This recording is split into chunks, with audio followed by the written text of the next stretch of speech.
भगवान की जय। शुकाचार्य राजा परीक्षितीला सांगतात, राजा, भगवान गोपाल कृष्णांनी कंसाचा वध केला आणि कंसाचा वध करून भगवंतांनी आपल्या आजोबांना उग्रसेन महाराजांना राज्यावर बसवलं, आईवडिलांना कारागृहातनं सोडलं आणि त्यानंतर भगवान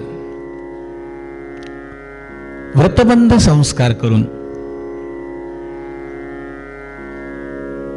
सांदीपनी मुनींच्या आश्रमात उज्जैनला शिक्षण घेण्यासाठी आले, आशीर्वाद घेण्यासाठी आले।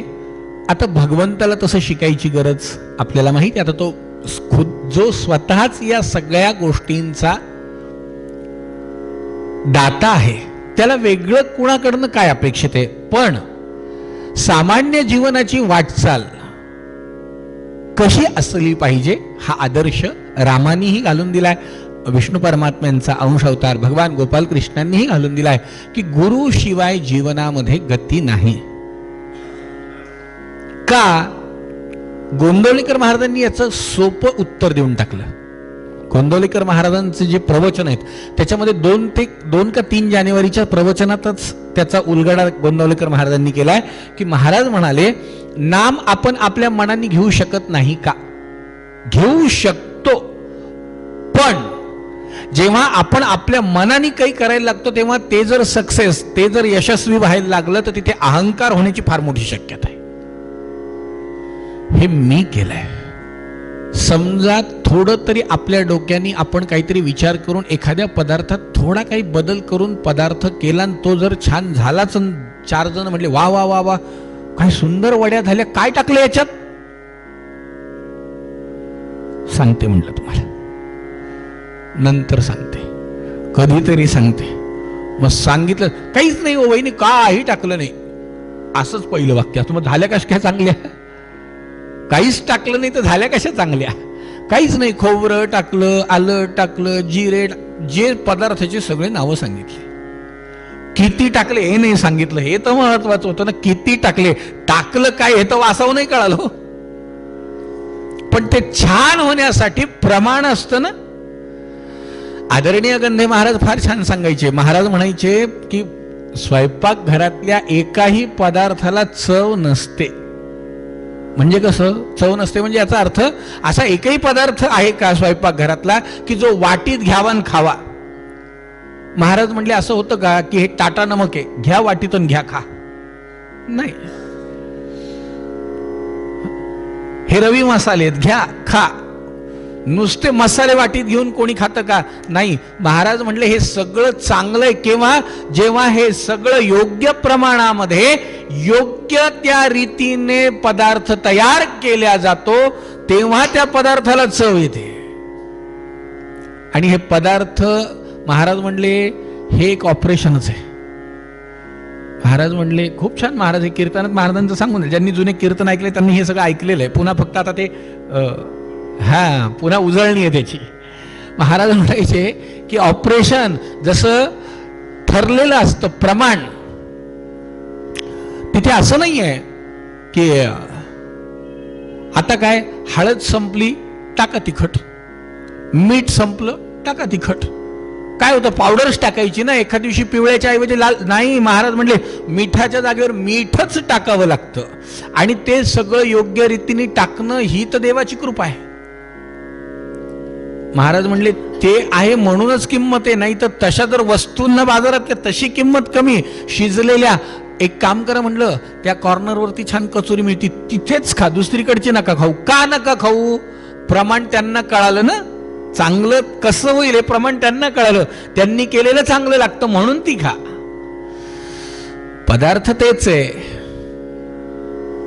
पण ते किती कसे टाकायचे ही देवाची परम कृपा आहे।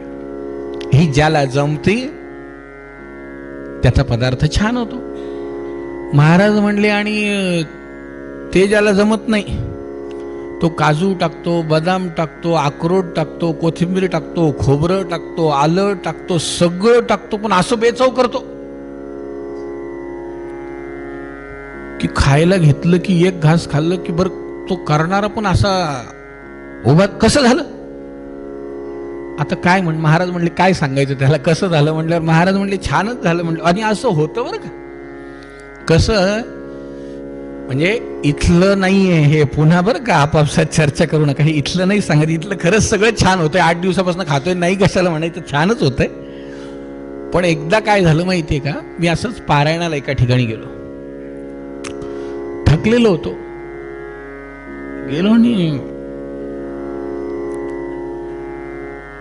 त्या बाई म्हणल्या महाराज तुम्हाला आता छान चहा करते म्हणल्या. म्हणलं करा, एकदम तुमचं सगळा शीनच गेला पाहिजे म्हणून. मी म्हटलं बरं काही हरकत नाही. आणला त्यांनी चहा करून, बरं चहा करून आणला तरी तो काही थोडा नाही, मोठा जम्बो कप होता त्यांच्याकडे, आणला तो जम्बो कप भरून. बरं आणला, दिला, मी पहिला घोट पिला, गुचकी लागली हो मला. आता काय करावं बरं समजा ना, बरं मलाही लक्षात यावं ना काय गडबड आहे. मी म्हणलं आता आलं टाकलं असेल त्यांनी म्हणून त्याच्यामुळे आपल्याला थोडाफार तिखट लागत, गरम आहे म्हणून लागत असेल तिखट. एक घोट पिला, दुसरा घोट पिला, तिसरा घोट पिवल्याच जाईन हो, काय करावं. बरं त्या आतमध्ये काही करायला गेलं की मी इकडून पाण्याचा ग्लास आणि इकडून चहा पी, इकडून पाणी पी, इकडून चहा पी. कपभर चहा पिला, 2 पेले पाणी, 1 कप चहा. तर त्यांनी मला लगेच विचार, कसा झाला होता चहा. एकदम छान. म्हणलं तुम्ही नाही घेतला का. त्या म्हणल्या ठेवले, आता घेते. म्हणलं तुमचं झाला की घेते. म्हणलं बरं काही हरकत नाही, घेऊन टाका. केल्या त्या स्वयंपाक घरात आणि त्यांनी घेतला घोट घेतला, आणि तो जो का असा बसला ना झणका एकदम त्यांना. त्यांनी पटकन पाहिलं आपण काय टाकलं, तर त्यांनी काय केलं होतं माहितीये का, नेमकी चहापत्ती मसाला काळा शेजारी ठेवला होता, आणि त्यांनी त्या गडबडीत मसाला टाकला त्याच्यात. कोणता चहापत्तीचा मसाला एकीकडे, हा काळा मसाला गरम मसाला एकीकडे, पत्ती एकीकडे. तो चहा झाला, पण तो चहाचा मसाला म्हणून जो टाकला तो टाकला काळा मसाला, गरम मसाला. त्यांच्या लागल्या डोळ्याला धारा. त्या म्हटल्या महाराज चुकलं. काय झालं. त्या म्हणल्या काही नाही, तुम्हाला तो चहा दिला ना तो सगळा गरम मसाल्याचा केला. म्हणलं याच्यानंतर कधीच आयुष्यात असा चहा पुन्हा मिळणार नाही, सांगून मिळणार नाही, कोणाला म्हणलं करा तरी मिळणार नाही असा. त्यामुळे कसा पिला, शेवटी मला सांगावं लागलं की इकडं ग्लास, इकडं पाणी, इकडं चहा, इकडं पाणी, इकडं चहा. असं होत नाही, असं नाही होतं. काय माणसाच्या गडबडीत काय होईल सांगता येत नाही, करायचं काय आणि होतं काय सांगता येत नाही. हे करायचं तर भगवंताची कृपा पाहिजे, भगवंताचा आशीर्वाद पाहिजे. भगवंत जिथे स्वतः येतो तिथे भगवंत खूप आनंद देतो. आणि भगवंतानी प्रतिज्ञा आपली पूर्ण केली, परित्राणाय साधूनां. भगवंतानी आपल्या आजोबांना राज्यावर बसवलं, आई वडिलांना सोडवलं. आणि गुरु का, तर याच्यासाठी गुरु पाहिजे. गोंदवलेकर महाराज म्हणले अहंकार निर्माण होऊ नये, मी केलेल्या साधनाचा मला अहंकार होऊ नये. हे साधन कुणीतरी दिलेलं आहे, म्हणजे इदं न मम, मला जे काही आहे हे माझं नाहीये, गुरूंचं आहे. म्हणून आपल्याला माहिती आहे जागतिक सगळ्यात मोठी जी संघटना आहे, जी आपल्या राष्ट्राकरता धर्माकरता एकजुटीने झटती आहे, त्यांचा मंत्रच आहे राष्ट्राय स्वाहा इदं न मम. हे माझं नाही, हे राष्ट्राचं आहे, हे देशाचं आहे, हे देवाचं आहे, हे धर्माचं आहे. न मम, माझं नाही. आणि हे जागृत होण्यासाठी गुरु करायचं असतं. म्हणून भगवंतानी सांदीपनी मुनींच्या आश्रमामध्ये 64 दिवस सेवा केली. 64 दिवसांचा उल्लेख भागवतात आहे. 64 दिवस भगवंत होते सांदीपनी आश्रमामध्ये. आणि आश्रमामध्ये सेवा केल्यानंतर भगवंतानी गुरु महिमा आहे. एकनाथ महाराजांनी सांगितलंय ना, एका जनार्दनी गुरु परब्रह्म तयाचे परिणाम सदामुखी. एका जनार्दनी गुरु परब्रह्म, गुरु शिवाय जीवन नाही तुझा आधार, गुरु विण नाही तुझा आधार. रडता पडता कोठे अडता, रडता पडता कोठे अडता, तोच नेतसे पार नाही तुझा आधार, गुरु विण नाही तुझा आधार. गुरु शिवाय आधार नाही. गुरु केलाच पाहिजे, गुरुमंत्र घेतलाच पाहिजे. बरेच जण म्हणतात काय करायचं, नाही, लक्षात ठेवा, गुरु शिवाय गती नाही. नामदेवरायांसारख्यांना देवानी गुरुमंत्र घ्यायला लावला. भागवतात, क्षमा करा, कीर्तनात आपण अनेक ठिकाणी ऐकलं असेल की नामदेवरायांचं मडकं कच्च आहे असं मुक्ताबाई म्हणाल्या. पंढरीनाथासमोर जाऊन रडणाऱ्या नामदेवांनी विचारलं देवाला, देवा, अरे गुरु करून तुझीच प्राप्ती करायची, मग गुरु करायचं कशाला, तू तर माझ्याशी बोलतो. म्हणलं हाच अहंकार नकोय म्हणून गुरु करायचं. गुरु न करता तू माझ्याशी बोलतो हे जे तुला वाटतं हे न वाटावं म्हणूनच गुरु करायचा. गुरु करायचा कशासाठी, यासाठीच गुरु करायचा. त्यांनी पाहिलं म्हणून नामदेवांनी विसोबा खेचरांना गुरु केला. भगवंतानी अनुग्रह सांदीपनी ऋषींचा घेतला. 64 दिवस सेवा केली आणि सेवा करून मी काय सेवा करू अशी जेव्हा विनंती केली तेव्हा आपल्याला माहिती आहे की सांदीपनी ऋषी तर काही म्हणाले नाही, पण गुरुपत्नींनी, गुरुमाईंनी सांगितलं की देवा, आमचा मुलगा प्रभास क्षेत्री पाण्यामध्ये, समुद्रामध्ये बुडाला, आम्हाला तेवढा मुलगा आमचा परत आणून द्या. भगवंतानी समुद्राकडे याचना केली. समुद्राने सांगितलं तो माझ्याकडे नाही, माझ्यामध्ये शंखासुर नावाचा दैत्य आहे, त्याला विचारा. शंखासुराला विचारलं, शंखासुराने सांगितलं माझ्याकडे पण नाही. देवाला राग आला, देवाने त्या शंखासुराला मारलं. तिथे शंखासुराला मारलं म्हणून शंखाने बघितलं पण मारून उपयोग नाही, देवा माझ्याकडे नाहीच तो. आणि मग जेव्हा असं म्हणाल्यानंतर शंखासुराला भगवंतानी आशीर्वाद दिला. काय की ठीक आहे, तुला मी मारायला नव्हतं पाहिजे पण मारलं. मी तुला आशीर्वाद देतो की याच्यानंतर कधीही तुझ्यामधलं पाणी माझ्या डोक्यावर पडत नाही तोपर्यंत माझी पूजा पूर्ण होणार नाही. म्हणून सत्यनारायणाला शंख घंटी लागतीच, कारण शंखातलं पाणी भगवंताच्या डोक्यावरती व्हायचं. शंखाचं पाणी भगवंतावर अर्पण करायचं. शंखमध्ये स्थितम तोयम, ते देवावरून ओवाळलं, आपल्या अंगावर जरी फेकलं, आपल्या अंगावर जरी टाकलं तरी ते केशवपरी देवावरती ओवाळून टाकलं तरी अंगलग्न मनुष्यानाम ब्रह्महत्या व्यपोहते. गंगेत स्नान केल्याचं फळ मिळतं. शंखामधलं पाणी आपल्या अंगावरती जर टाकलं तर आणि आपण शिंपडून घेतलं तर. पण इथे श्रद्धा महत्वाची, भाव महत्वाचा. भाव असेल तर घरी गंगा येईल. मन में चंगा तो, याच्या मागेही कथा आहे. आपल्याला भागवतातल्या कथा आधी ऐकायच्या आहेत. सगळ्या उपकथा ऐकल्या तर हे पुन्हा महिनाभर आलंच भागवत करायची वेळ. आता ते शक्य नाही सध्या तरी. मग ज्या वेळेला मन प्रसन्न असेल, मन शुद्ध असेल, तेव्हा घरी आपल्याला गंगेचं स्नान घडू शकतं, का नाही घडणार.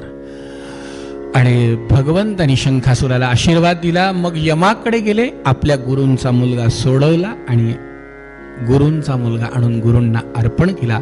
शुकाचार्य म्हणतात, राजा ज्या वेळेला तो मुलगा आणून दिला तिथून भगवंत घरी आले, मथुरेमध्ये आले. मथुरेमध्ये आल्यानंतर त्या मथुरेवरती जरासंध नावाच्या दैत्याने स्वारी केली. का? कारण त्याच्या 2 मुली या कंसाला दिलेल्या होत्या, अस्ती आणि प्राप्ती नावाच्या.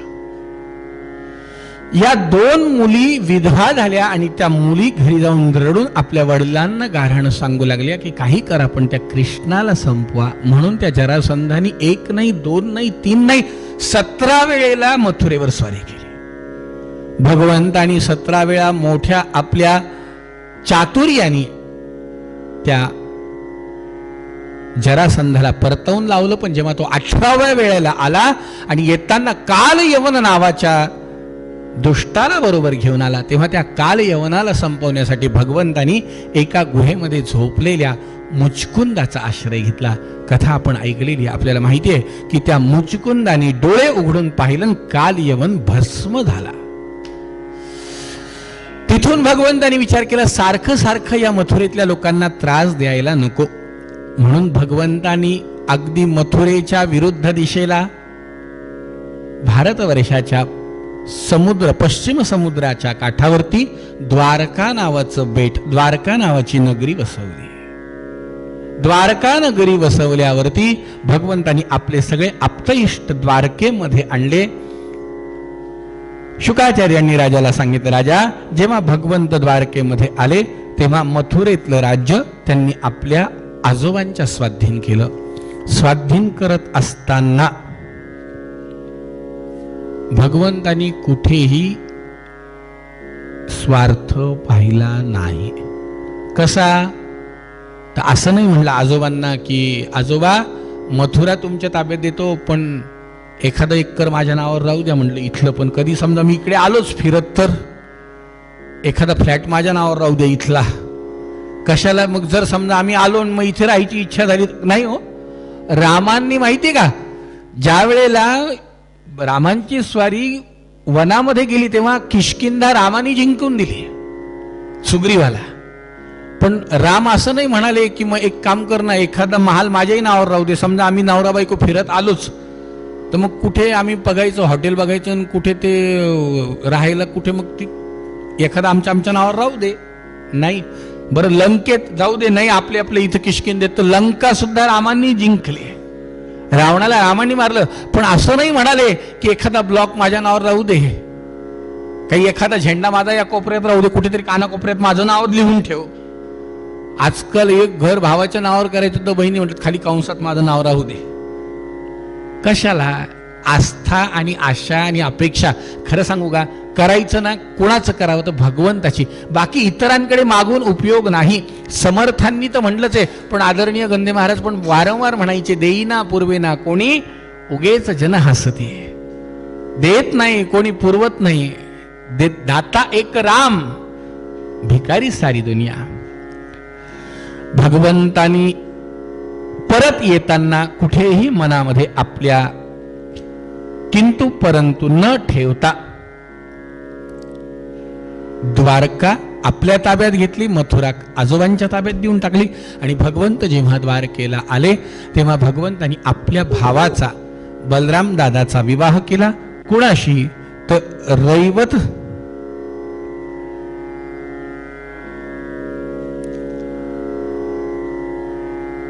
आणि यांची मुलगी रेवती.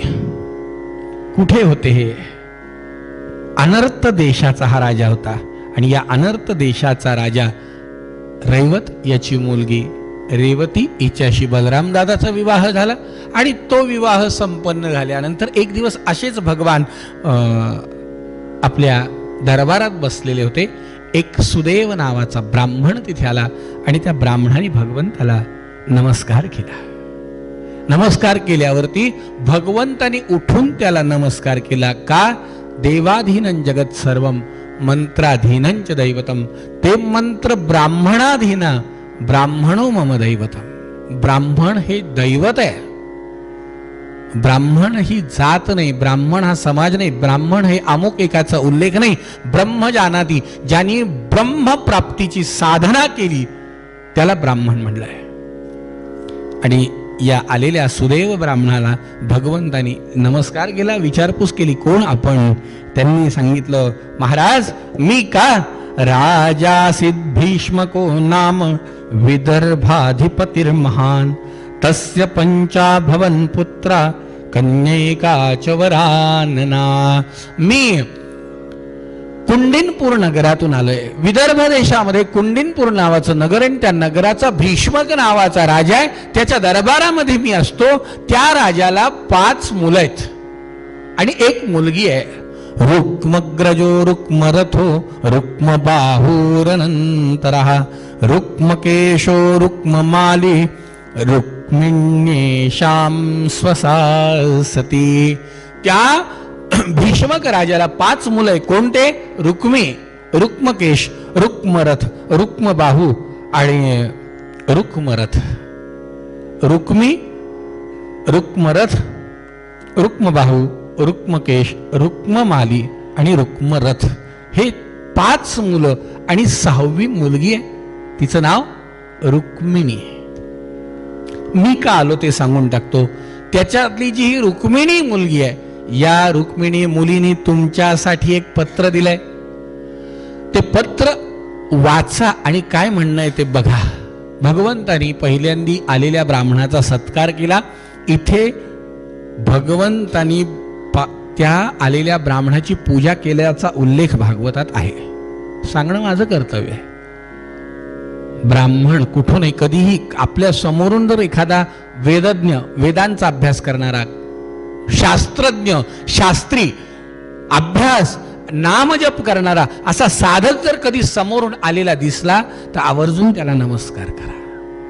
कारण भगवंतानी केलाय. भगवंतानी ही परंपरा लावून ठेवली आहे की आदर झालाच पाहिजे. महात्म्यांचा सन्मान, महात्म्यांचा आदर झालाच पाहिजे. वंदन केलंच पाहिजे. मग भगवंतानी जेव्हा असं पूजन करायचं ठरवलं तेव्हा तो ब्राह्मण म्हणाला की नाही महाराज, तुम्ही कुठे माझ्या, मी भगवंतानी पाहिलं नाही. भगवंतानी ब्राह्मणाची लक्षणं सांगितली. श्रीकृष्ण उवाच. भगवंतानी इथे आवर्जून 4 श्लोकामध्ये ब्राह्मणाचं वर्णन केलंय. संतुष्टो यर्हि वर्तेन ब्राह्मणो येन केनचित अहीयमान स्वाधर्म्यात. ब्राह्मण कसा असंतुष्ट असेल तर मात्र तो ब्राह्मण नाही, असं याच्यात स्पष्ट दिलंय. संतुष्ट पाहिजे. व्यक्ती हा संतुष्टच पाहिजे. जो संतुष्ट आहे तो आशीर्वाद देऊ शकतो. असंतुष्ट जो आहे, जो क्रोधी आहे, तो कसा आशीर्वाद देणार? सांगितलंय आपण. ब्राह्मणाचं वर्णन करणारे अनेक श्लोक शास्त्रांनी सांगितलेत. हे आपल्याला माहिती पाहिजे. आणि आपल्याला जर त्याच्या जवळ जायचंय तर आपल्यात ते गुण आले पाहिजे. आपण त्याच्या जवळ गेलं पाहिजे. शुकाचार्य सांगतात, राजा जेव्हा भगवंतानी अलौकिक अशा त्या ब्राह्मणाची पूजा केली, ते पत्र हातात घेतलं आणि पत्र हातात घेतल्यानंतर भगवंतानी ते पत्र वाचलं. पत्र किती मोठं होतं? फार मोठं नाही, 7 श्लोकांचं पत्र होतं. आपण भागवतात अनेक वेळा ते पत्र ऐकलंही असेल, वाचलंही असेल, माहितीही असेल. ते पत्र कसं होतं? रुक्मिण्युवाच श्रुत्वा गुणान् भुवन सुंदर शृण्वतान्ते निर्विश्य कर्ण विवरैर्हरतोऽङ्गतापं रूपं दृशां दृशिमतामखिलार्थलाभं त्वय्यच्युता विशति चित्तमपत्रपं मे कात्वां कुन्द महति कुलशीलरूप विद्यावयोद्रविणधामभिरात्मतुल्यं धीरापतिं कुलवतीन वृणीत कन्या कालेन्द्रसिंह नरलोकमनोभिरामं तन्मे भवान् खलु वृतः पतिरङ्गजाया मात्मार्पितश्च भवतोऽत्र विभो विधेहि मा वीरभागमभिमर्शतु चैद्य आरात् गोमायुवन् मृगपतेर्बलिमंबुजाक्ष. हे 3 श्लोक आपण म्हणलेत, पण 7 श्लोक आहेत पुढे 4 श्लोक. या श्लोकांचा मतितार्थ काय? पहिल्या श्लोकामध्ये रुक्मिणी म्हणाली, हे त्रिभुवन सुंदरा, मी आपल्यावरती प्रेम करते. का? श्रुत्वा गुणान, तुमचे गुण ऐकून माझं तुमच्यावर प्रेम आहे. रूपावरती नाही. हा फरक आहे. रुक्मिणींनी काय आणि कृष्णाने काय पळून जाऊन लग्न केलं असे दाखले देणाऱ्यांना हे महत्वाची सूचना आहे. सांगा घरी.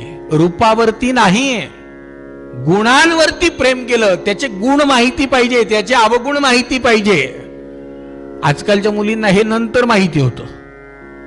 आधी लग्न होतं मग अवगुण कळतात, मग त्याला घटस्फोटाशिवाय पर्याय उरत नाही.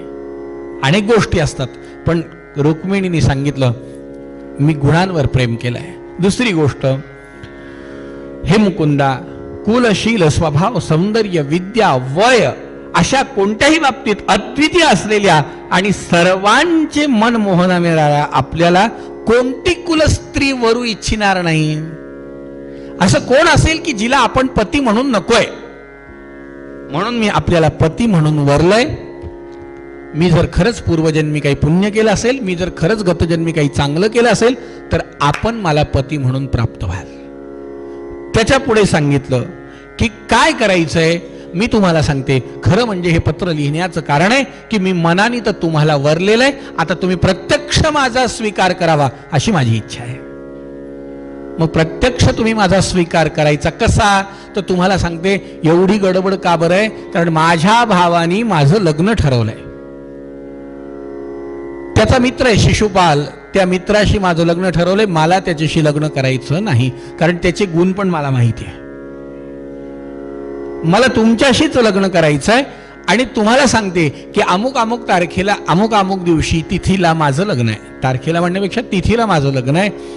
त्या तिथीला आमच्याकडे प्रथा आहे की 2 दिवस आधी आमच्या कुलदेवतेला, तिथेच आमच्या गावाबाहेर देवीचं मंदिर आहे, त्या जगदंबेचं दर्शन घ्यायचं आणि प्रदक्षिणा मारायच्या. मी प्रदक्षिणा मारेत सगळ्यात सुंदर प्लॅन आखून दिला होता, छान व्यवस्थित. आणि सांगितलं की मला तिथून तुम्ही प्रदक्षिणा मारताना 3री प्रदक्षिणा पूर्ण झाली की घेऊन जा. आणि हा राक्षसी पद्धतीने पद्धती आहेत, लग्नाच्या अनेक पद्धती आहेत. माझ्याशी विवाह करा, पण विवाह करण्याच्या पूर्वी तुम्हाला सांगते की जेव्हा तुम्ही याल तेव्हा तुम्ही एकटे येऊ नका, कारण माझ्या भावाला जेव्हा हे कळेल तेव्हा तो काही तसा सोडणार नाही तुम्हाला. तो तुमच्या मागे लागेल, तर तुम्ही तुमचे भाऊ, तुमचं सैन्य हे सगळं बरोबर घेऊन या. आणि शेवटच्या एका श्लोकामध्ये सांगून टाकलं की हे बघा, तुम्हाला असं वाटेल की नाही आपण गेलो तर काय बिघडेल, ती तिचं लग्न होऊन जाईल, ती तिचं लग्न नाही. तुम्हाला मी सांगते, वेगवेगळे व्रत वैकल्य करून, प्रायोपवेशनासारखे व्रत वैकल्य करून मी माझं जीवन संपवून टाकेल. माझी इच्छा आहे, पण असं होण्याच्या आधी तुम्ही मला माझा स्वीकार करावा.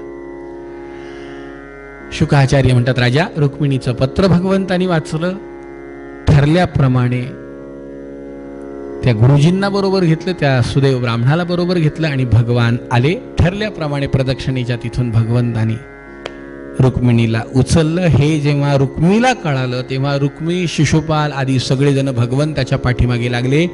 रस्त्यामध्ये ठरलेल्या ठिकाणाच्या तिथून या बलराम दादांनी सैन्यासह या रुक्मी आणि रुक्मीच्या इतर सगळ्या सेनेचा पराभव केला. तिथे युद्ध झालं. या युद्धामध्ये रुक्मी हारला आणि रुक्मी हारल्यानंतर बलराम दादांनी तलवार त्याच्या नरड्यावर ठेवली. संपवायचंच, ठेवायचंच नाही शत्रू. का? कारण असं म्हणतायत की रोग, शत्रू आणि अग्नी थोडा जरी ठेवला तर तो पुन्हा वाढतो. तो पूर्णच विझवता आला पाहिजे, ते पूर्ण संपवता आलं पाहिजे. आणि मग शत्रूला संपवायचं म्हणून त्यांनी ठेवली नरड्यावर तलवार रुक्मीच्या. भगवान मध्ये आले. भगवंतानी पाहिलं, दादा दादा काय करताय? म्हणलं संपवतोच याला. म्हणलं नका असं करू. म्हणलं अहो काही जरी झालं तरी हा रुक्मी आता माझ्या बायकोचा भाऊ आहे ना, तुम्ही त्याला माराल तर माझ्या बायकोला बरं वाटेल का? कारण काय म्हणलेलं आहे, बायकोचा भाऊ. तुमच्या इकडे म्हणतात की नाही माहिती नाही, आमच्या इकडे म्हणतात लोण्याहून हा कुठे उचलून कुठे ठेवू अशी अवस्था त्याची होती. त्याच्यामुळे बायकोचा भाऊ म्हणल्यावर नका मारू म्हणल्यावर आता ठीक आहे म्हणलं, ठीक आहे हरकत नाही. भगवंतानी सांगितल्याप्रमाणे रुक्मीला सोडून दिल्या गेलं. फक्त त्याचं वपन केलं, केश काढून टाकले, अवमान केला थोडक्यात त्याचा. त्याला विद्रूप केलं आणि विद्रूप करून त्याला पाठवून दिलं. भगवान आले. द्वारकेमध्ये भगवंताचा मोठा शाही विवाह सोहळा इथे आपल्याला भगवंताचा आता विवाह करायचा आहे, एक मंगलाष्टक म्हणायचं आहे आणि मंगलाष्टक म्हणून हा विवाह सोहळा संपन्न करायचा आहे. जागेवर बसूनच, बाकी जेवढे कार्यकर्ते इथे लागतील तेवढे उभे राहतील, बाकी सगळे उभं राहू नका. अंतरपट धरता ना इथे, कसं करता, अंतरपट धरायचा आहे आणि मंगलाष्टक म्हणून आपल्याला भगवंताचा विवाह, हो मंगलाष्टक म्हणून आपल्याला भगवंताचा विवाह साजरा करायचा आहे. फक्त जागा कोणी सोडू नका.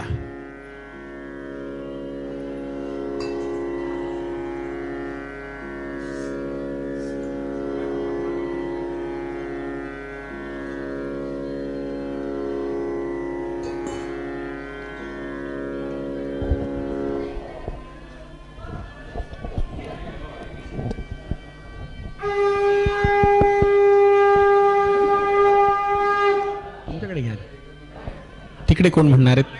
सावधान प्रारंभी, असं अंतरपाठ धरायचं राहिलंय का? बर बर बर, तुम्हाला बोलत.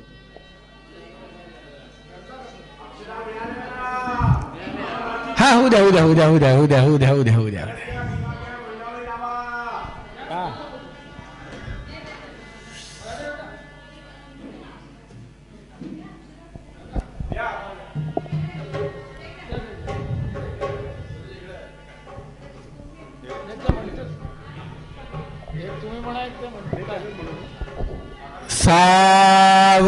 सावधान, एक दोन जण म्हणा ना, म्हणू द्या म्हणू द्या. प्रारंभी विनती करू गणपती, विद्यादया सागरा अज्ञान बहरोनि बुद्धिमते, आराध्य मोरेश्वरा चिंता क्लेश दरिद्र दुःख अवगे, देशांतरा पाठवी हे रंभा गणनायका गजमुखा, भक्ता बहु तोषवी राधा दामोदर सिंहना. सावधान गंगा सिंधु सरस्वती च यमुना, गोदावरी नर्मदा कावेरी शरयो महेंद्र तनया, चर्मण्यवती वेदिका क्षिप्रावे स्रवती महासुर नदी, ख्याताचया गंडकी पूर्णा पूर्ण जले समुद्र सरिता, कुर्या सदा मंगलम वृंदावन राधा शुभ मंगल. सावधान सामूहिक रामो राजमणी, रामो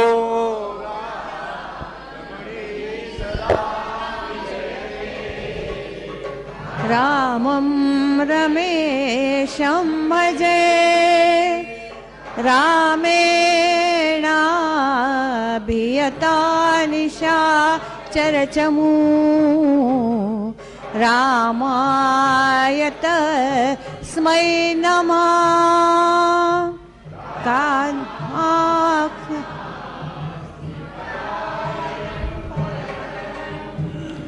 राम सदा सोऽस्म्यहं, रामे चित्तलय सदा भवतु मे, भो राम मा उद्धर.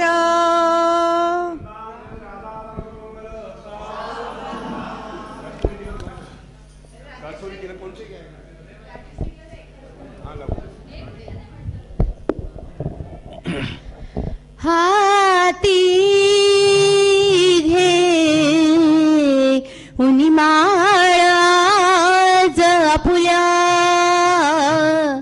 वृंदावधू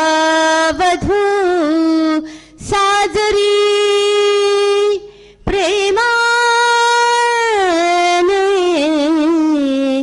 वरतेच कृष्ण कुमरा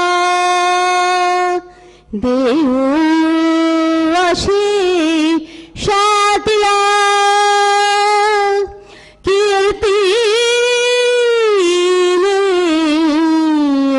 उजळा कुळास आपुल्या ही आसमा झेरणी हाती घे उनी अक्षदा वदतसे कोरिया सदा मंगलम.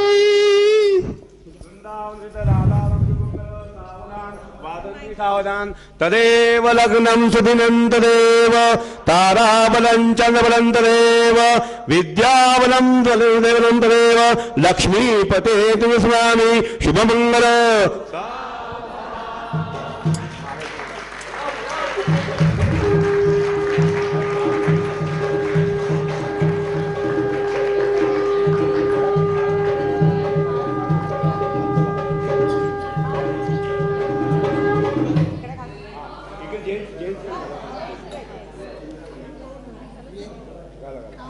हरे राम राम राम हरे हरे हरे कृष्ण कृष्ण कृष्ण हरे हरे.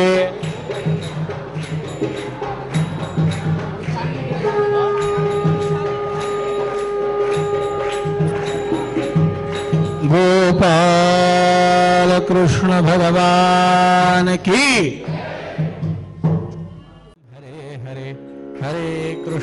हरे कृष्ण कृष्ण कृष्ण हरे हरे.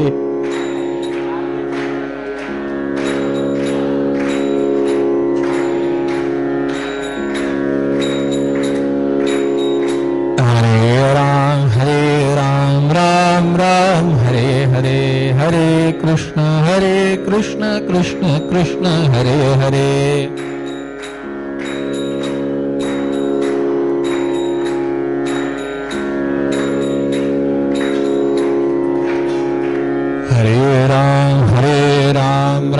राम हरे हरे हरे कृष्ण कृष्ण कृष्ण हरे हरे.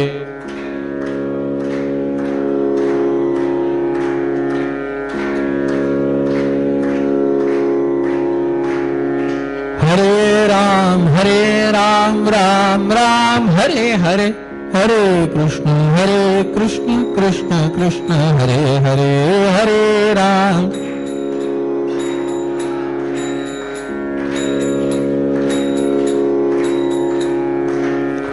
हरे राम राम हरे हरे हरे कृष्ण कृष्ण कृष्ण हरे हरे.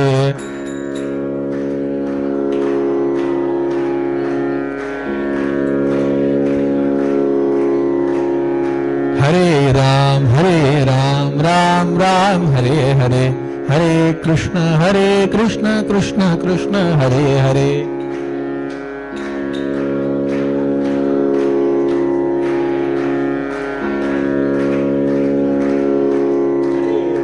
हरे राम हरे हरे हरे कृष्ण कृष्ण कृष्ण हरे हरे.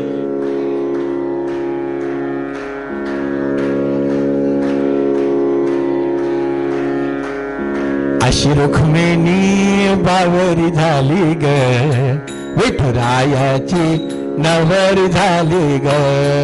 अशी रुक्मिणी बावरी झाली ग विठुरायाची नवरी झाली ग. अशी रुक्मिणी बावरी झाली ग विठुरायाची नवरी झाली ग. गोपाल कृष्ण भगवान की.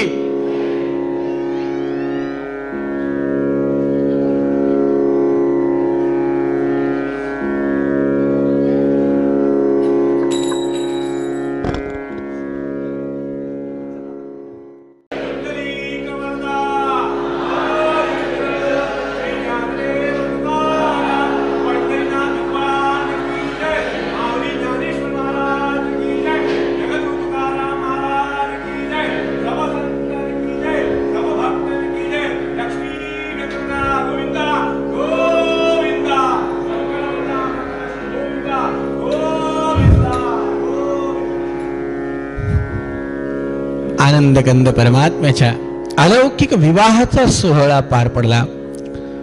आदरणीय गंधे महाराज सांगायचे, 16 दिवस चालतो त्याला सोहळा म्हणतात.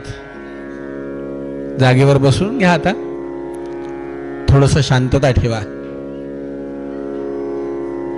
16 दिवस आहे तो सोहळा.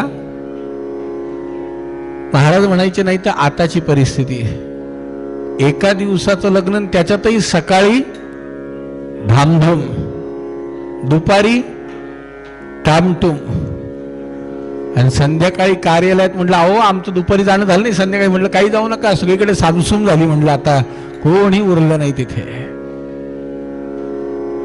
जागेवर बसून घ्या, आपापसात बोलू नका. आपण कथेत आहोत एवढं लक्षात राहू दे, अजून कथा संपायची बाकी आहे.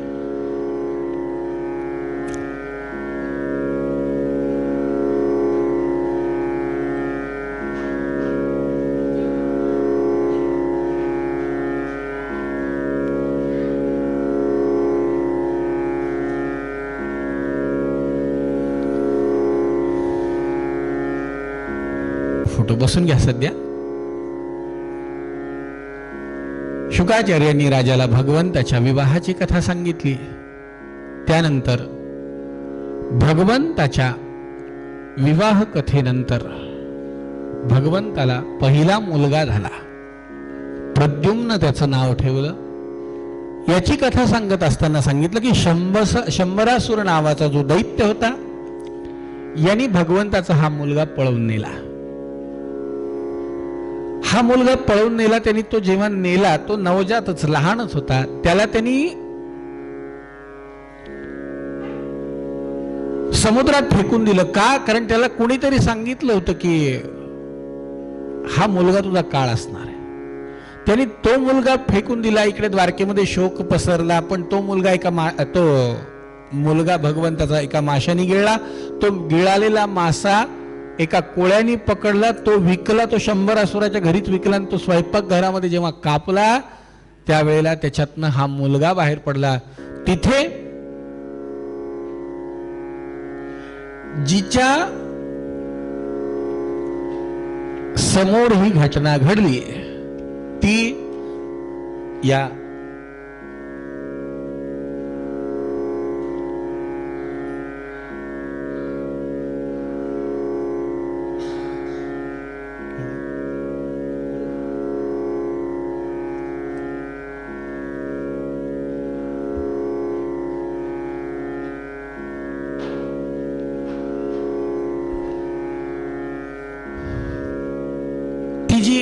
स्वयंपाकघरामध्ये काम करणारी स्वयंपाकीन, आचार्याचं काम करणारी किंवा दासी म्हणून तिथे किंवा तिथे सेवका म्हणून काम करणारी जी कामदेवाची पत्नी होती, ती मायावती नावाने तिथे काम करत होती.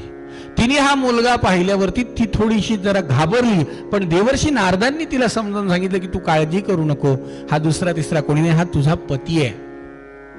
कोण?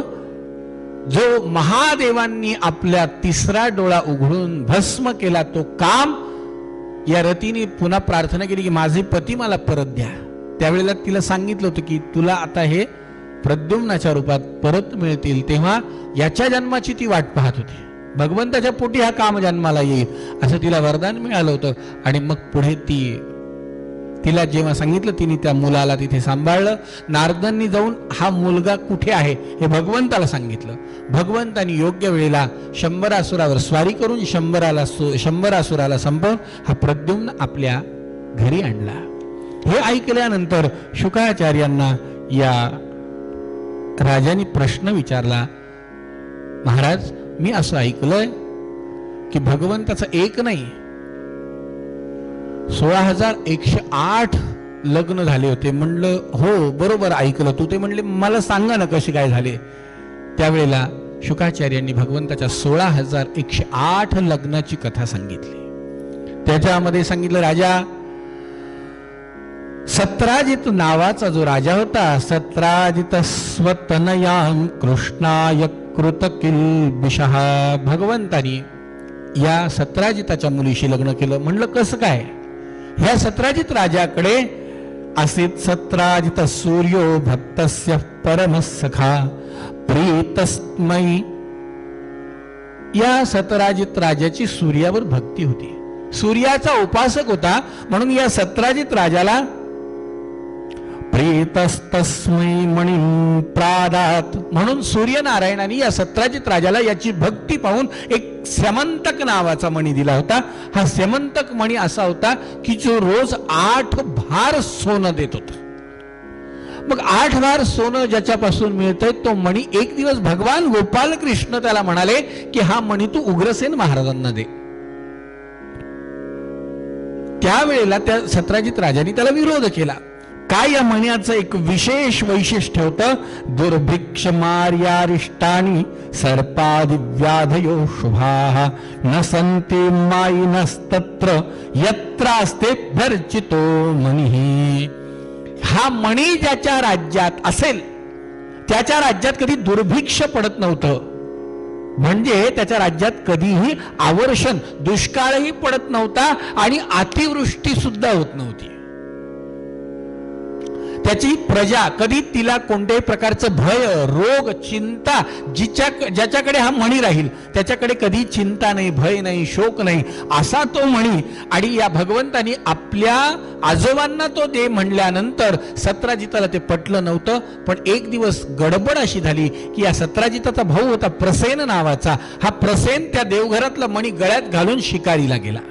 दैवयोग असा की तो मणी एका त्याच्या गळ्यामध्ये सिंहाने पाहिला, सिंहाने झडप घालून त्याला मारलं प्रसेनाला आणि तो मणी घेऊन तो निघून गेला. तो मणी घेऊन गेल्यानंतर त्या सिंहाला अस्वलानी एका पाहिलं, त्या अस्वलानी म्हणजे जांबुवंतानी त्या सिंहाला मारलं, तो मणी जांबुवंतानी नेला.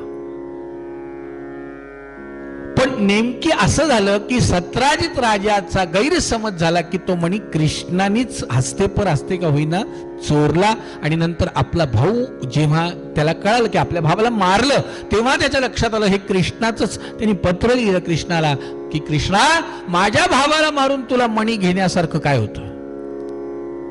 भगवंतानी बघितलं, अरे नाही बाबा, मी कशाला मणी घेऊ. म्हणलं नाहीच, शक्यच नाही ते. भगवंतानी आपल्यावर आलेला चोरीचा आळ संपवण्यासाठी म्हणून प्रसेनाला जिथे मारलं त्या जागेवर भगवान गेले. तिथे प्रसेनाच्या जिथे हल्ला झाला त्याच्यावरती तिथे सिंहाचे ठसे दिसले. त्या ठशांच्या माध्यमातून भगवंत पुढे पुढे गेले. पुढे त्या सिंहाचंही प्रेत दिसलं, सिंहही मेलेला दिसला. आणि जेव्हा सिंह मेलेला दिसला त्याच्या अंगावर अस्वलाचे पंजे उमटलेले दिसले. त्या पंजांच्या माध्यमातून भगवान जांबुवंताच्या गुहेपर्यंत गेले आणि तिथे भगवंतानी जांबुवंताशी मल्लयुद्ध केलं. त्याची इच्छा होती म्हणून. तो जांबुवंत म्हणजे दुसरा तिसरा कोणी नाही. रामायणामध्ये जो नल नील हनुमंत जांबुवंत जे होते त्यातलाच जांबुवंत. त्यांनी भगवंताला एकदा विनंती केली होती की मला तुमचं इतकं युद्ध कौशल्य पाहून तुमच्याशी युद्ध करायचं. त्यांनी पाहिलं मित्राशी युद्ध करणं माझ्या यादीत बसत नाही. ते म्हणले नाही तर नाही, या जन्मात नाही, पुढच्या जन्मात, पुढचा अवतार मी जेव्हा घेईल तेव्हा पुन्हा. ते त्याची इच्छा पूर्ण करण्यासाठी भगवंतानी मल्ल युद्ध केलं. ठीक आहे, त्याला जाणीव झाली हे भगवंत आहे. आणि भगवंताला त्यांनी विचारलं कसं काय इथपर्यंत आले. त्यांनी सांगितलं भगवंतानी, म्हणलं तो मणी घ्यायला आलोय. म्हणलं देवा मी तो मणी देईल पण एका अटीवर, अंदन आहेर म्हणून तुम्हाला घ्यावं लागेल. म्हणलं कसला. म्हणलं माझ्या मुलीशी तुम्ही लग्न करा. म्हणलं मुलगी कुठे. म्हणलं ती पाळण्यात. तिच्याच पाळण्यावर तिथं मणी लावलेला होता. म्हणलं देवानी पाहिलं, अरे हे कसं शक्य. म्हणलं ते तुम्ही बघा. आणि भगवंत 6 महिने त्या गुहेत राहिले असं उल्लेख काही ग्रंथांमध्ये आहे. भगवंत तिथे राहिले. तिथे एकदा नारद आले. नारदांनी विचारलं इकडे कसं काय. सांगितलं भगवंतानी कथा आणि त्या लग्नाची कथा सांगितली. त्यांनी जाऊन द्वारकेत सांगितलं. कृष्णाने अस्वलीन बायको केली, कृष्णाने अस्वलीन बायको केली. बरं, सगळे कृष्णाची वाट पाहत होते की अस्वलीन बायको. आता ठीक आहे, इकडं पण अस्वलीन, पण इकडे जांबुवंताची ती जांबुवंती नावाची जी मुलगी होती, भगवंतानी तिथला काळ संपला तेव्हा तिला अलौकिक सुंदर कुलीन सुंदर अशा तरुणीचं रूप प्रदान करून तिच्याशी विवाह करून भगवान तिला घेऊन आले. हा दुसरा भगवंताचा विवाह. तिसरा भगवंताचा विवाह शुकाचार्यांनी सांगितलं. राजा, जेव्हा हा मणी आणला, तो मणी आणून भगवंतानी सुपूर्त केला. कुणाला? सत्राजित राजाला. सत्राजित म्हणला, मला नको हा मणी आता. त्यांनी पाहिलं आता मला मणी नको.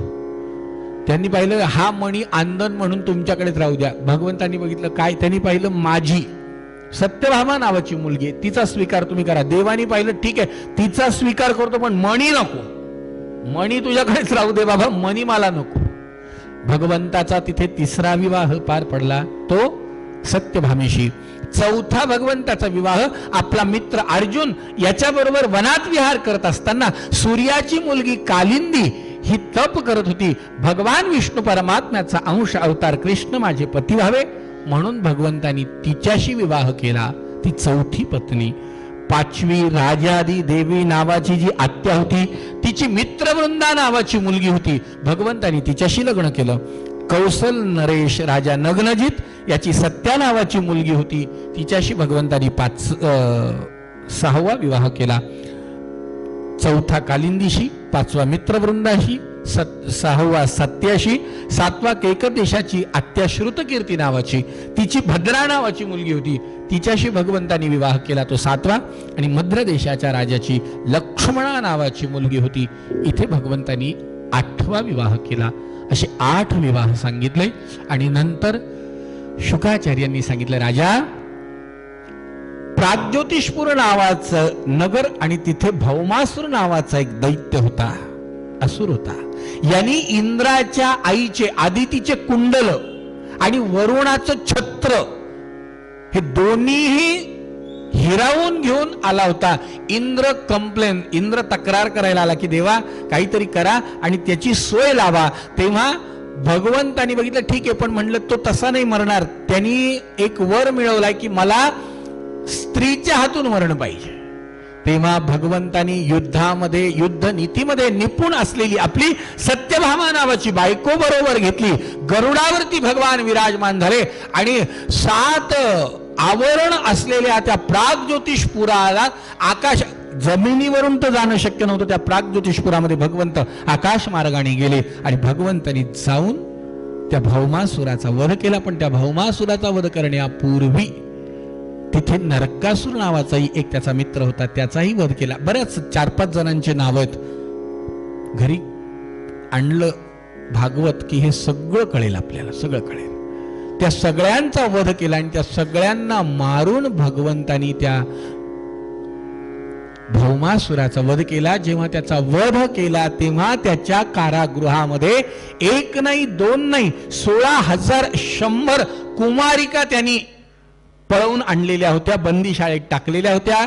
त्या सगळ्यांना भगवंतानी सोडवलं. त्या सगळ्यांनी विनंती केली, देवा आता आमचा स्वीकार करणार कोण? म्हणलं आपापल्या घरी जा. म्हणलं आमच्या घरी पण आता कोणी आम्हाला स्वीकारणार नाही, असं करा ना, आपणच आमचा स्वीकार करा. तेव्हा भगवंतानी त्या 16,100 मुलींचा स्वीकार केला. जेव्हा तेव्हा भगवंताचे तिथे 16,100 आणि 8 आधी झालेले होते, असे 16,108 लग्न पूर्ण झाले. त्या 16,100 जणींना द्वारकेत रवानगी केली आणि भगवान या सत्यभामेला बरोबर घेऊन वरुणाचं छत्र आणि आदितीचे म्हणजे इंद्राच्या आईचे कुंडल देण्यासाठी स्वर्गात गेले. स्वर्गात 3 दिवस भगवंताचा मुक्काम होतात म्हणतात. तिथे राहत असताना इंद्राची पत्नी शची हिची आणि सत्यभामेची मैत्री झाली. बरं, आता 2 बायकांची मैत्री कुठेही झाली, स्वर्गात झाली काय, जमिनीवर झाली काय, पाताळात झाली काय? स्वभाव स्त्रीचा.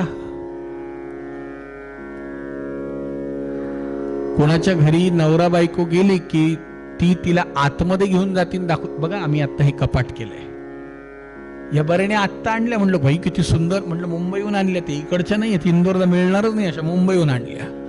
त्या अशा वस्तू दाखवती ज्या इंदोरमध्ये मिळणारच नाही. तसं झालं ना स्वर्गात. या शचीनी आपल्या स्वर्गामधला बाग बगीचा सगळं या सत्यभामेला दाखवलं. सत्यभामेला त्याचं काही फार कौतुक वाटलं नाही, कारण द्वारका काय साधी थोडी होती. तिने पाहिलं हे सगळं, अगं बाई नगरच सोन्याचं माझ्या नवऱ्याने तयार केलंय. तिने पाहिलं सगळं असेल पण तुमच्या द्वारकेत एक नाहीये, मी तुला दाखवते चल. पारिजातकाचा वृक्ष दाखवला आणि मग मात्र सत्यभामीनी बघितलं, कृष्णाच्या मागे हट्ट धरला, काही झालं तरी हे झाड आपल्याकडे पाहिजे. इंद्राकडून भगवंतानी ते पारिजातकाचा वृक्ष पृथ्वीवर आणला, लावला सत्यभामेच्या अंगणात. पण गडबड माहिती ना काय झाली? फुलला पारिजात दारी, फुले का पडती शेजारी. रुक्मिणीच्या अंगणात ते फुलं पडायचे. इथे भगवंताचा प्रपंच सुरू झाला आणि भगवंताच्या प्रपंचामध्ये 16,108 पत्नींना, प्रत्येकीला 10 मुलं. गणित घरी गेल्यावर करा, कारण लग्नात आधीच वेळ घातला, आता हे मुलांच्या हिशोबात वेळ नका घालू. मुलांच्या हिशोबात 16,108 जणींना 10 मुलं झाले. एवढ्यावर गणित थांबलं नाही, या प्रत्येक मुलाला पुन्हा 10 मुलं झाले. उद्या येताना आकडा घेऊन या, म्हणजे पुढच्या भागवतात मी सांगेल की इंदोरच्या लोकांनी आकडा काढून आणला आहे का. मोठा विस्तार. भगवंताची द्वारका सगळी कोटीच्या घरात संख्या गेली असं वर्णन भागवतात दिलेलं आहे. भगवंताच्या पहिल्या अष्टनायिकांना झालेल्या 10 मुलांची नावं भागवतात आहेत. 80 मुलांची नाव आहेत. भगवंताचा हा प्रपंच उत्तम प्रकारे जेव्हा सुरू होता, तेव्हा भगवंताचा प्रपंच सुरू असताना आपल्याला माहिती आहे की एक दिवस देवर्षी नारद हा प्रपंच पाहून, आणि एक दिवस नारदांची स्वारी आंघोळीला म्हणून एका सरोवरात उतरली. काय वाटू नये असं वाटलं.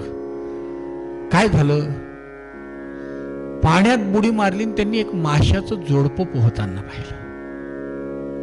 त्यांनी विचार केला, भगवंतानी काय करावं म्हणलं, सगळीकडे जोड्या निर्माण केल्या, मलाच एकट्याला कमून असं एकटं ठेवलं काय की म्हणलं, एखादी मालाही जर जोडी झाली असती तर बरं झालं असतं. बरं बाहेर आले. बाहेर आल्यावरती नुसतं तेवढं पाहून नाही, तर बाहेर आल्यावरती पक्ष्याचं जोडपं दिसलं. मनात विचार केला, कायच काय की आता खूप, तुम्ही म्हणताल आता किती काही, आता समाजामध्ये खूप मुला मुलींचे लग्न व्हायचे बाकी, हे दुर्दैव आहे.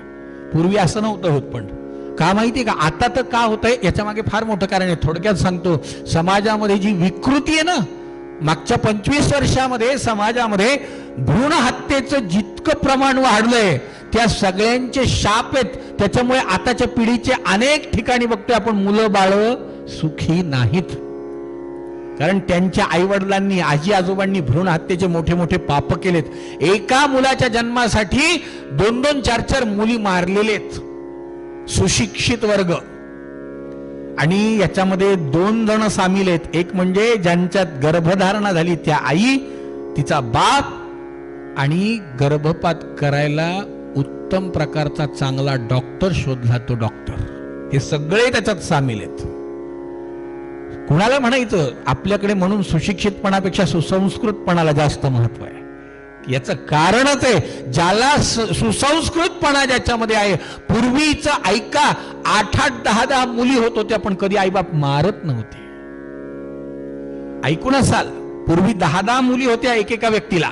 मुलं तर असतील पण मुली होत्या 10-10. पण कधीही भ्रूण हत्या झाली नाही. भ्रूण हत्येचं पाप किती आहे? शिवलीलामृत उघडा. शिवलीलामृतात 2ऱ्या अध्यायामध्ये वाचा. एका हरणाने एका व्याधाला सांगितलंय, एक गर्भवती आणि गर्भवतीचा गर्भ मारणं किती पापातलंय. एक गर्भ मारणं, आणि हे पाप कुठे जाईल? हे परत समाजाकडे रिटर्न आलंय.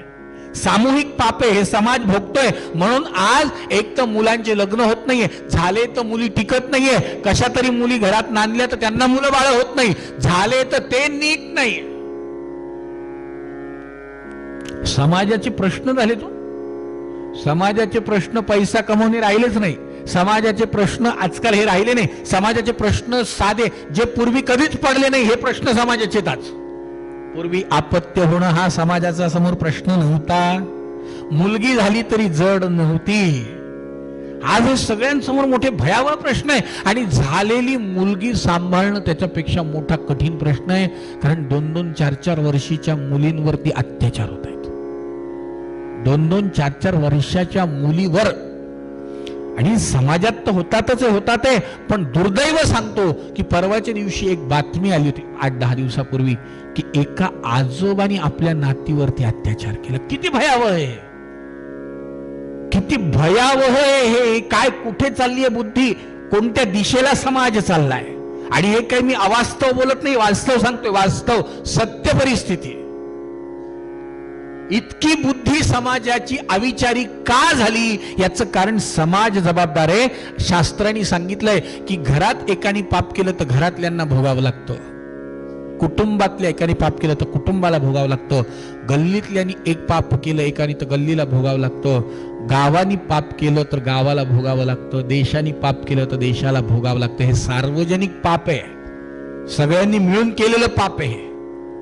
समाजातल्या ज्ञानी लोकांनी मिळून केलेलं पाप आहे, अडाणी लोकांनी नाही. ह्या शस्त्रक्रिया केल्या कोणी? आजही कचराकुंडीवरती अर्भक सापडतात. आज कशी काय? एकीकडे अपत्य होत नाही ही समस्या आहे आणि एकीकडे झालेले अपत्य सांभाळायचे नाही म्हणून कचराकुंडीवर फेकल्या जातात. ते लग्न न झालेल्या शिकण्याच्या निमित्ताने बाहेर गेलेल्या मुलींनी अशा प्रकारे कृत्य करावं, किती वाईट आणि लांछनास्पद आहे.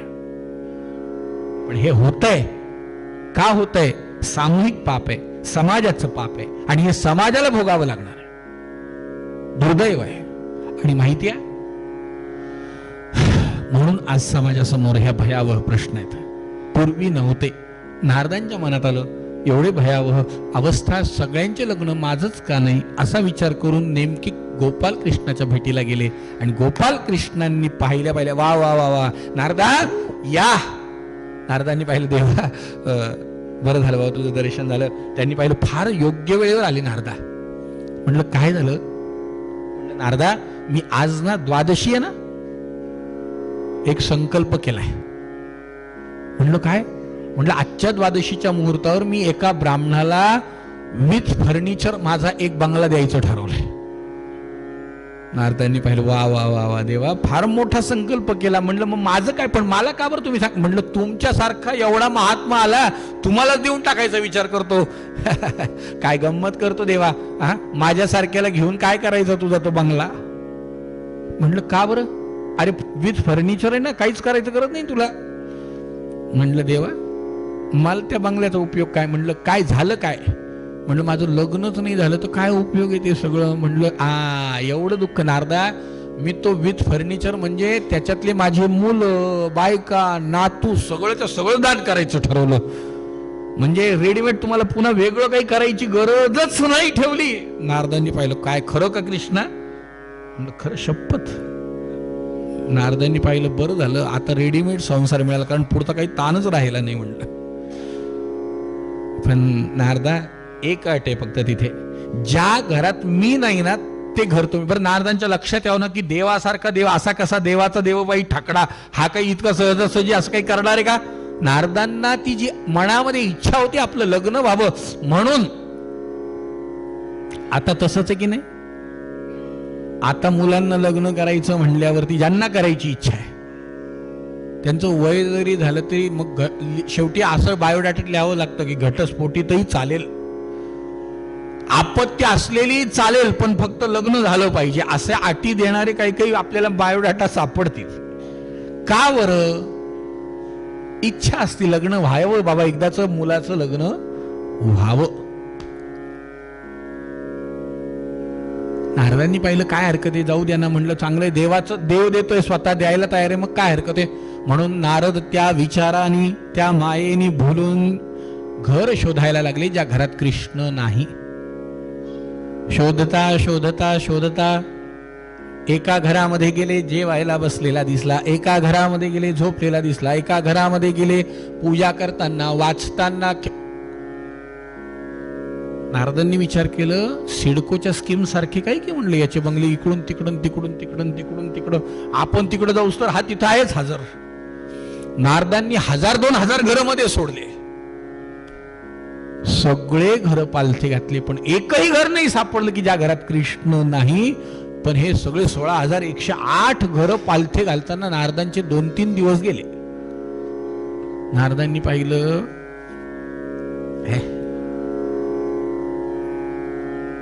मोडप झाला म्हणलं सगळा. काय कमाल आहे म्हणलं देवाची. द्यायचं नव्हतं तर कशाला आशेल लावलं म्हणलं, माहितीच होतं याला द्यायचं नाही. बरं आपणही बसलो म्हणलं, उगीच सगळे घर पाहत म्हणलं, वेळही गेला आपला, काय हे काही खरं नाही. आता देवाला भेटायचं नाही, डायरेक्ट जायचं निघून, म्हणून निघून गेले. आणि म्हणून निघून गेलेल्या नारदांनी बघितलं, ही बायको करायच्या नादात संध्याही राहिली, स्नानही राहिलं, 3 दिवस झाले पारशनीत आपले घर घर घर घर घर घर फिरतोय. जाऊ द्या म्हणलं, स्नान तरी करू म्हणून स्नान करायला गेले तर 2 विहिरी दिसल्या. त्यांनी पाहिलं इथेही विहिरीचं जोडपच वाटतं, म्हणलं जाऊ दे म्हणलं, घ्या स्नान करून पटकन. एकदम आणि एका विहिरीत बुडी मारली.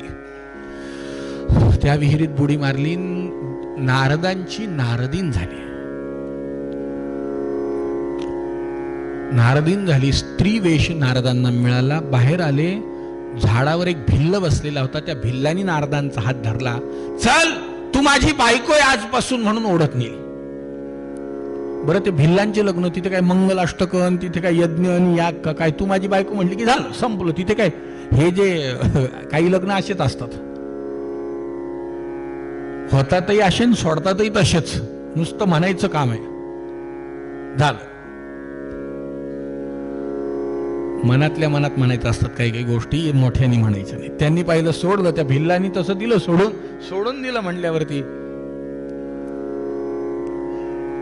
नारदांनी पाहिलं, विचारच नाही ना डोक्यात, मायेचा प्रभाव. ती नारदीन झाली, भिल्लानी आपली मंडळी धरून नेलं तर घरी नेलं. त्या भिल्लानी नारदांसोबत 1-2 दिवस नाही, जवळजवळ 60-65 वर्ष संसार केला. आणि त्या संसारात असं म्हणतात की नारदांना, म्हणजे नारदीन असताना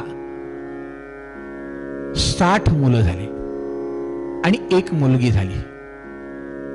60 मुलं म्हणजे कोणते, तर आपल्याकडे पंचांगामध्ये नाव असतं, वर्ष सुरू झालं की पाडव्याला त्या संवत्सर असतं, ते 60 आहेत. हे नारदांची मुलं आहेत, ते 60 संवत्सर नारदांची मुलं आहेत. आणि 61वी मुलगी म्हणजे कपिला षष्ठी नावाचं एक व्रत आहे, जवळजवळ 60 वर्षांनी ते एकदा येतं असं म्हणतात. ते कपिला नावाची मुलगी, ती नारदांची मुलगी आहे. पण हे सुखासुखी नाही झालं.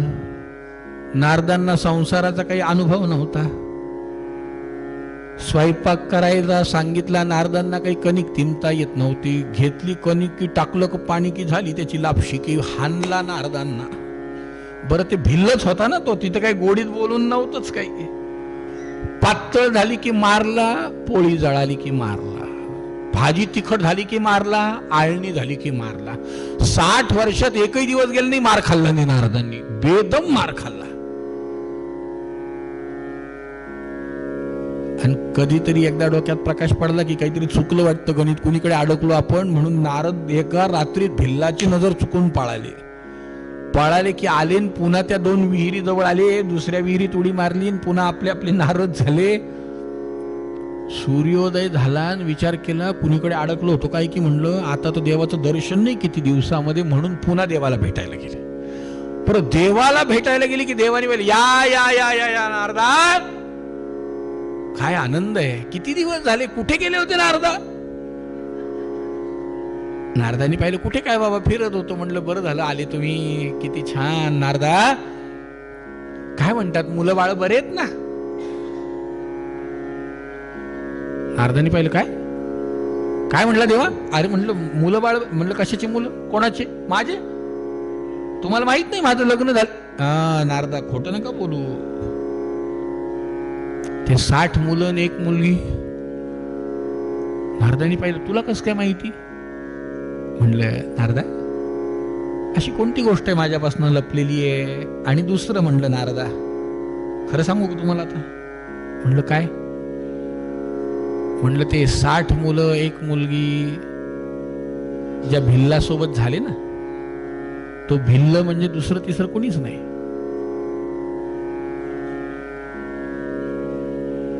काय म्हणलं? तो भिल्ल म्हणजे मीच. म्हणलं देवा तू?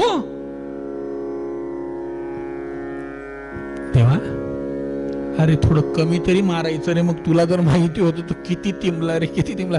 सगळे हाडं मोकळे झाले. म्हणलं जर तूच होता इतकं मारत असतात का? देवानी पाहिलं तुम्हाला संसार कसा आहे पाहायचा होता ना, म्हणून इतका बमकावून काढला. म्हणलं संसारात रात्रंदिवस हेच आहे. आता मारामारी नाही, पण शाब्दिक चकमक कायम आहे. कायम कायम. किती थंडी पडली तरी नवरा म्हणू शकत नाही भाजी गरम करती का पुन्हा. तो म्हणतो थांब मीच गरम करून आणतो. ही चकमक नाहीये का? अजून कोणती पाहिजे? हा, संसार आहे ना, संसारात हेच आहे. आणि कसंही झालं तरी मी सांगितलं परवा म्हणावं लागतं, बायकोनी काही जरी केलं तरी प्रसन्न वदने प्रसन्न प्रसन्न राहा. शेवटी म्हणावं लागतं आंबे तुझं वाचून कोण पुरविल आशा. पुन्हा म्हणावं लागतं तुझ्याशिवाय कोण आहे. असं महाराज म्हणायचे. असं जर नाही म्हटलं तर दुसऱ्या दिवशी डबा मिळेल. पुन्हा तुम्ही असं म्हणू नका की महाराज हे तुमच्या घरी पण होतं का? आम्ही घरी जास्त राहतच नाही त्याच्यामुळे आमच्या घरचं काहीच नाहीये. असं नका वाटू दे तुम्हाला. असं आहे, हे सत्य आहे, ही परिस्थिती वस्तुस्थिती आहे. नारदा, संसारामध्ये संसार करता करता जीवनाची अवस्था काय होती माहिती आहे? या या संसाराच्या पायी राम आठवले नाही. संसाराच्या नादी लागलं तर रामाचा विसर पडतो.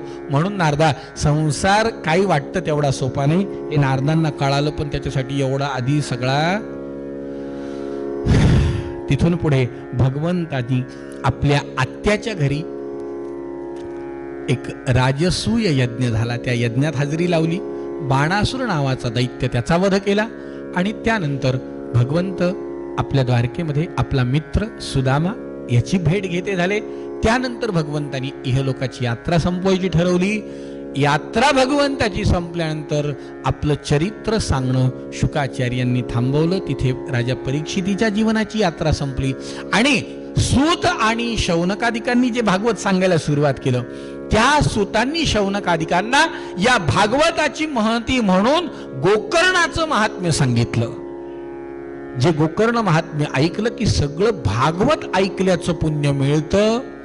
या सगळ्या उरलेल्या कथा आपल्याला ऐकायच्या आहेत उद्याच्या भागामध्ये. हरे राम राम राम हरे हरे, हरे कृष्ण कृष्ण कृष्ण हरे हरे.